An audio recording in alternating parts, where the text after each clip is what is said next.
I really love cheesecake, but I always found it kind of intimidating to make it.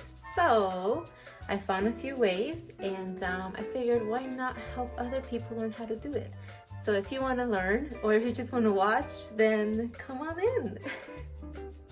Alrighty, so for starters, I used a packet of the Maria's crackers. You can use any crackers of your choice.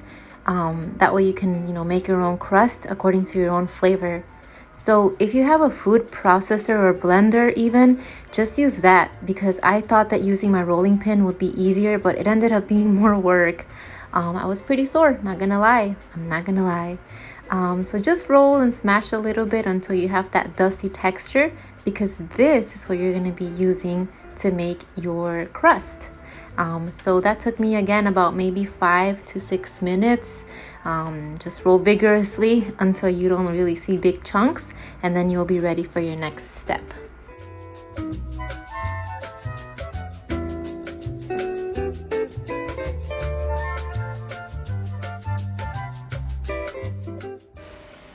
Okay, so you're almost done, and you're going to transfer that to a bowl where you're going to combine it with a 1/4 cup of butter. You can use a little bit more too if you want. There's nothing wrong with that.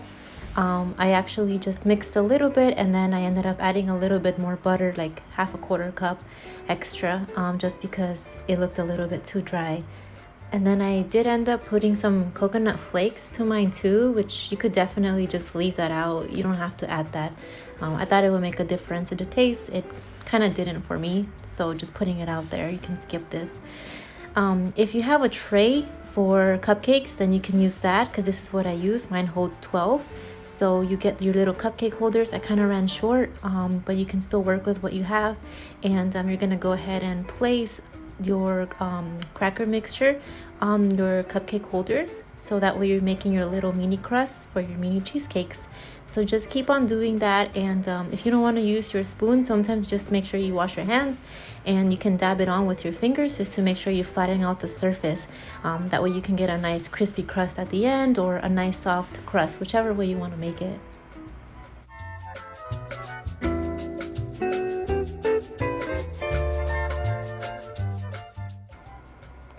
Okay, so you're gonna take 10.5 ounces of room temperature cream cheese. Again, make sure that it's room temperature. It'll be much easier to blend. To that, you're gonna go ahead and also add half a cup of granulated sugar. And don't worry about adding it all in at once. Take your time doing it, just so you can gracefully mix everything together. You don't have little lumps of cream cheese and sugar mixed up. That took me about maybe 2 to 3 minutes. And then to that, of course, you're gonna add 2 large eggs. And again, do them one by one. Don't worry about rushing them. Just make sure that you add one by one, so that way you can get a nice even mixture. You don't want to have a lumpy, cheesy egg mix, because then you're gonna get all those little lumps at the end after your little cheesecakes are done. So that itself took me about another 2 to 3 minutes of blending. And again, you want to do it on the low mode. Go ahead and add 1.5 tablespoons of flour, 1 teaspoon of vanilla extract, and 1 tablespoon of lemon juice. And I mixed it for 15 seconds just to combine everything. And lastly, that last thing you saw in there was 6.5 ounces, again, room temperature sour cream. Make sure everything is room temperature. It'll be much better at the end. So once you're done blending everything, you're looking at about maybe 5 to 6 minutes of just, blending and putting everything together. You're gonna get your cupcake tray. You don't have to make these, by the way, in little ones. You can just make one big, cheesecake if you want to do that. But for the purpose of this video, I used a small cupcake tray so that you can get little bite-sized cream cheese muffins, cupcakes, whatever you want to call them. So just go ahead and top them off, and it looks a little bit messy, but I was just having so much fun going with the flow. So after you're done with that, just give it the old Chef John saying, tapa tapa, and put it in your oven for 15 minutes at 320 degrees Fahrenheit.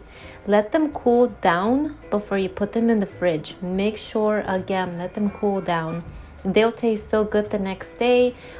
They're not too hard and they're not too soft. They feel really good, and the lemon and sour cream add a little extra kick to the taste. So let me know what you think. If you like them, if you don't like them, just let me know. Let's talk about it. Thank you. Bye.